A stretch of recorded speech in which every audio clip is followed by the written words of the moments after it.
ಹಳ್ಳಿಗಳಲ್ಲಿ ನಡೆಯುತ್ತಿರುವ ಮದ್ಯ ಅಕ್ರಮ ಮಾರಾಟಕ್ಕೆ ಕಡಿವಾಣ ಹಾಕಿ, ಇಲ್ಲದಿದ್ದರೆ ನಮಗೆ ವಿಷ ಕೊಟ್ಟು ಸಾಯಿಸಿಬಿಡಿ ಎಂದು ಮಹಿಳೆಯರು ಅಬಕಾರಿ ಇಲಾಖೆ ಅಧಿಕಾರಿಗಳ ವಿರುದ್ಧ ಆಕ್ರೋಶ ವ್ಯಕ್ತಪಡಿಸಿದ ಘಟನೆ ಬುಧವಾರ ಪಟ್ಟಣದ ಅಬಕಾರಿ ಕಚೇರಿ ಎದುರು ನಡೆಯಿತು.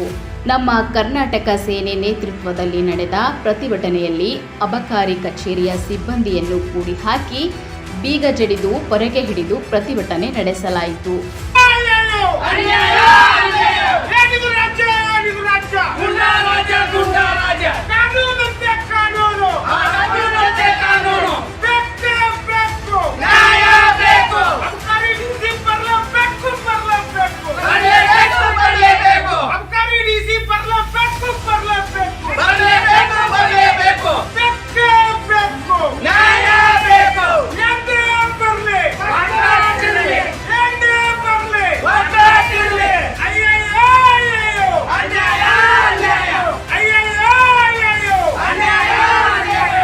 ಯಡ್ರಾಮಿ ಹಾಗೂ ಜೇವರ್ಗಿ ತಾಲೂಕಿನ ಪ್ರತಿ ಗ್ರಾಮದಲ್ಲೂ ಕಿರಾಣಿ ಅಂಗಡಿ, ಹೋಟೆಲ್, ಧಾಬಾ ಹಾಗೂ ಕೆಲವು ಮನೆಗಳಲ್ಲಿಯೂ ಅಕ್ರಮವಾಗಿ ಮದ್ಯ ಮಾರಾಟ ಮಾಡಲಾಗುತ್ತಿದೆ.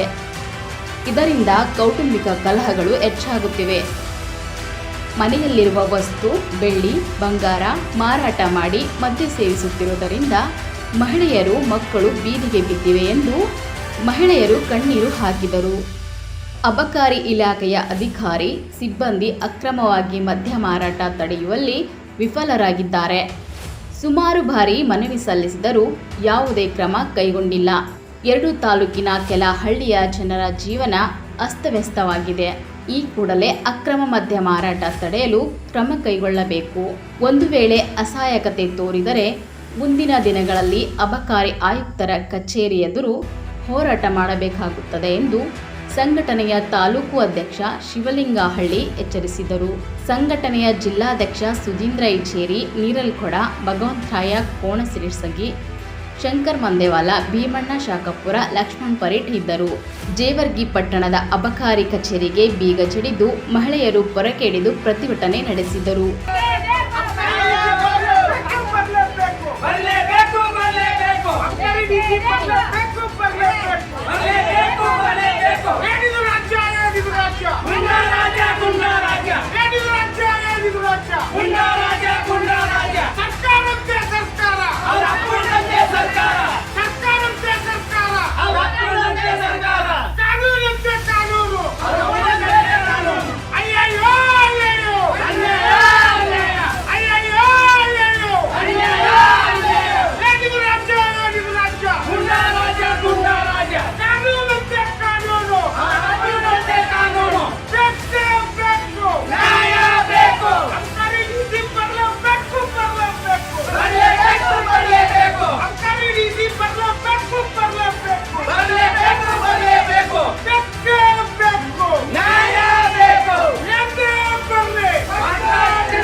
ನೆಲೋಗಿ, ಲಕ್ಷ್ಮೀಬಾಯಿ, ಹೊನ್ನಮ್ಮ, ಮಹಾದೇವಿ, ರಾಧಿಕಾ, ಶೋಭಾ, ಶಿವಕಾಂತಮ್ಮ, ಶರಣಮ್ಮ, ಗುರುಬಾಯಿ, ತಾಯಮ್ಮ, ಮಹಾತಮ್ಮ, ದೇವಕಿ ಸೇರಿ ಹಲವಾರು ಜನ ಮಹಿಳೆಯರು ಭಾಗವಹಿಸಿದ್ದರು.